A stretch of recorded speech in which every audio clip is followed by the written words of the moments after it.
solution is a harder one to come up with. It requires higher intelligence. And so that means that if you're motivated for maximized net gain, then it requires an even higher intelligence to achieve that. And so wisdom ultimately, in the sense of looking out for the greatest possible good over the greatest period of time, is the highest form of intelligence. I don't know, because the reason I say I just want to be the devil's advocate here is like a friend of mine who has a kid with Williams syndrome. Do you know about Williams syndrome? So it's this heart defect, and they tend to be super friendly people, but their IQs are around like 70. She is like, you would decide she was a saint. Like, she would come into the room and just smile with, you could tell her heart was just open like this, just completely open, and just come up and say, "Hi, Julia, I love you," and be like, "Didn't I love you?" And does that works for everybody? There's no one that doesn't work for, that level of open-heartedness and empathy and compassion. There's no one that doesn't work for, and yet her IQ is not high. Well, so my point is, he was just saying that in order to really do really good things for people, you have to have a high level of intelligence. No, for maximized net gain. Yeah, but so I'm saying you can maximize the gain. She could do a lot of good among the people that she's with, right? But she would not be able to figure out how to save the planet if an asteroid was imminently going to hit within the next 36 hours. But if you had a super intelligence that was But those are two very different goals. No, right. But if you're maximizing net gain means for the whole system. But for the whole system, it means survival or no. But so you've just redefined maximizing net gain as survival. And what I'm saying is, if our job on the planet is to survive, we're gonna fail because we all die. Not just survive. So we have to get down to the fundamental of what good is. Then we have to get to what, when you say net gain. Gain and benefit and good, and I'm defining these as the same thing. So benefit. Okay. I'll define benefit with my words. Okay. And then I'd love to hear yours. We'll see how it goes for me. Yeah. Okay. So benefit to me, or good, same thing, is about pattern existence. Uh-huh. And so that the existence of patterns. Uh-huh. Huh. So and we define that because as organisms, we were some kind of protein pattern, some RNA, DNA pattern that could persist in the primordial soup at some point in ancient history, prehistory. And that when those patterns were able to persist, then it hardwired the subsequent patterns, the descendant patterns, with the desire to exist. If there was no struggle to exist, it's a pattern, a meta pattern that's struggling to exist, that's valuing existence, that appreciates existence. And if it was a static pattern, one pattern, it couldn't exist. It had to be an adaptive and dynamic pattern, one that facilitated additional pattern emergence to deal with the complexity of survival itself. And so that meant that the organisms, all the way up through humans, were wired with an appreciation for pattern existence, a desire to see that pattern exist, and yet not just for its own genome, because these were complex, entangled patterns with their ecosystem. So predator-prey relationships are actually a pattern of love in a sense, because they are a meta pattern that is somewhat stable, that facilitates additional existence, and then the Can I patterns. stop you just so I have my understanding on this? Sure.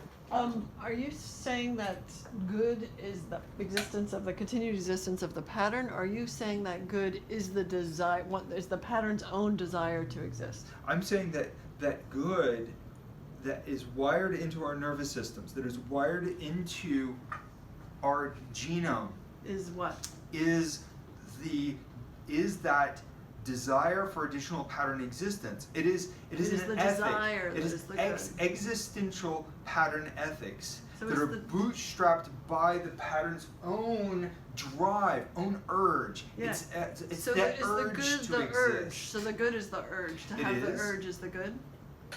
Well, the pattern existence itself is as good as it gets. That's all the good that exists. And the only thing that makes us sense that it's good is the urge. Okay, so the good itself you can sense from the outside, and the third person description of the good can be to see the pattern, but an internal experience of the good is to feel the urge. Is that what you're saying? Well, what I'm saying is that there is no good in existence itself. There is no good except that we're wired with this bias towards it. And so to say the urge is good is to place a value judgment on the urge itself. Now I'm saying I'm just trying to understand what you're saying. So what I'm saying is that the feeling of good or ethics is our bias to exist, that is wired into the will to survive, the urge to survive, the pattern that struggles for its own existence, is the foundation of all good and evil. And so you could say, well, it doesn't matter if we perish, because if that's all that good is, then why bother? But because we're wired that way, because patterns are wired that way, then we strive for pattern existence. If there is no good and evil, why not bother to go ahead and exist? Follow that urge to maximize existence, not for one single individual, but for patterns, all patterns of life on the planet, the patterns in the fossil record, the patterns in the libraries of the planet, the patterns in all the songs of the world, the hearts of all people, in the songs that are unsung, undiscovered, maximize creativity. All of that is maximizing good in this sense, the good of pattern existence. And that if we can create more creative beings than we are, they can appreciate this greater good in this greatest sense, then it would facilitate even more patterns coming into existence. And it would not value these patterns more than the patterns that already exist. It would look for pattern persistence as well as pattern emergence. And those patterns that beget patterns, the patterns that are creative, the patterns that are intelligent and wise and benevolent in this sense. Okay, I think I see the picture. I think then I got it. realize this greater supergood. Yeah. So I think that your definition of good and my definition of good are complementary in the following way. I think your definition of good is about the patterns and the survival of these patterns and the replication of these patterns and the emergence of new ones. And the emergence of new ones, right? Which is essentially that creativity, right?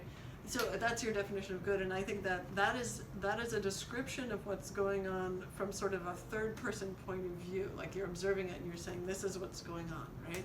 And I think the reason it's complementary with my definition of what's good is that my definition of what's good is from the first person experience of those patterns.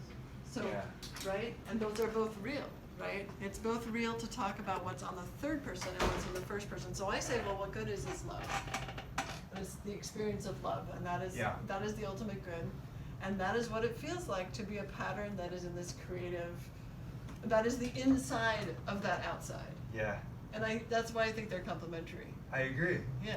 And I think that that appreciation of patterns is love, and that the higher the love, the more comprehensive the pattern appreciation. Pattern appreciation. So I think that's where desire we differ.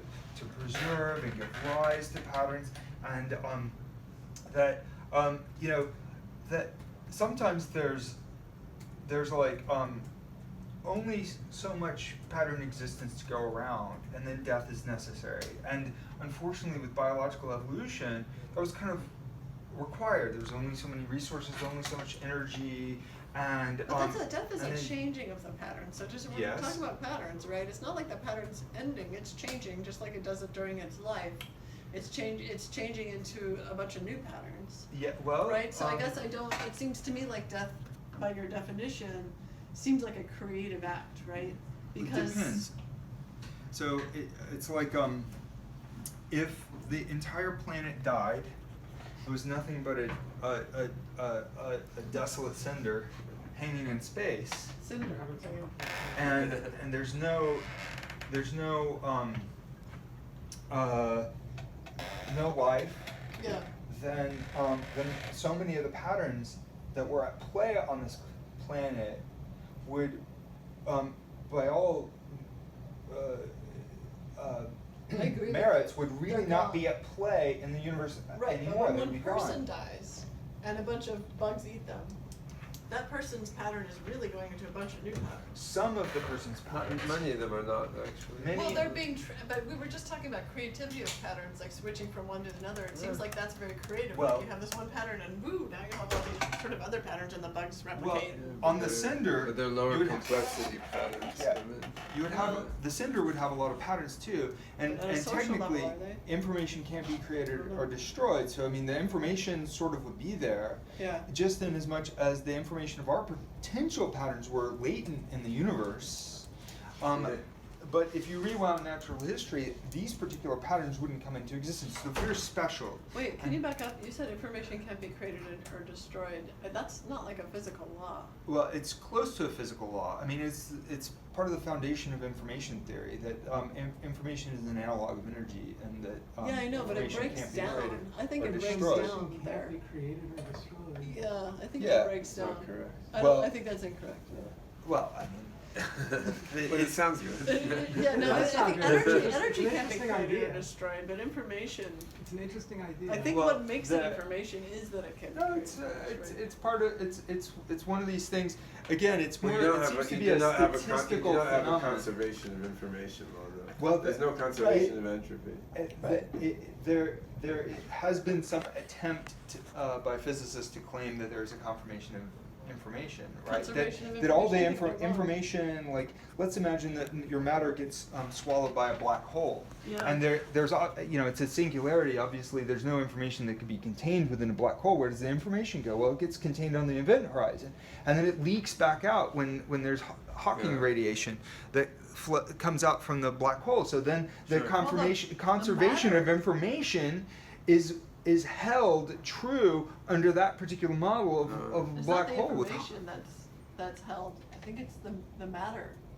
Like Like the Google electrons. conservation of information if you Sounds will, like Eddie, cryptocurrency. because But I mean, the whole So well, anyway. never the mind whole the I got second law of distracted by that. thermodynamics I says got that distracted by with that 'cause I respect to any couldn't stop particular thinking about it. observer, the amount of Shannon information decreases. well, it It doesn't go dissipates, but anywhere. it's still in the same way that you have the energy in the universe, the information Yes, and why in would it- play So, goes. It's like energy goes from kinetic energy to potential energy. yeah, well, sure, energy, we all agree in conservation of energy, I believe, but So it can change states, but it can't go. what are the states of away. information? So I mean, it would just become more and more kind of encoded and difficult to extract again.